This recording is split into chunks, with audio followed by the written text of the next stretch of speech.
Šiandien sužinojau labai tokią įdomią mąstyseną. Mes žinom, tiksliau, aš žinau ir jūs tikrai žinot, kad yra fiksuota mąstysena, augimo mąstysena, bet dar yra fliuks mąstysena. Taip, ir vyksta šiom dienom Nordic Business Forum Helsinkije, sutraukiantis didžiulę įdomią masę žmonių, provokatorių, inovatorių, lyderių, kurie dalinasi ne tik savo sėkmėmis, bet ir įdomiamis tomis nesėkmių istorijomis.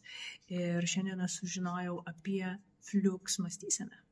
Kas tai tokio? Tikrai įdomu ir tai yra viskas apie besikeičiančią aplinką, pasaulį ir kaip mes galime prie to adaptuotis ir pritapti. Pirmas dalykas, vienas iš 8 principų yra sustoti akimirkai ir pastebėti akimirką sustojime ir leisti savo pasimesti, sustoti ir pasimesti. Ir visą tai leidžia toliau optimizuoti. Aš manau, šitie 3 dalykai man šiandieną paliko gerą įspūdį iš fliuks mąstysenos. Sustoti, pasimesti ir apmąstyti. Tai iki.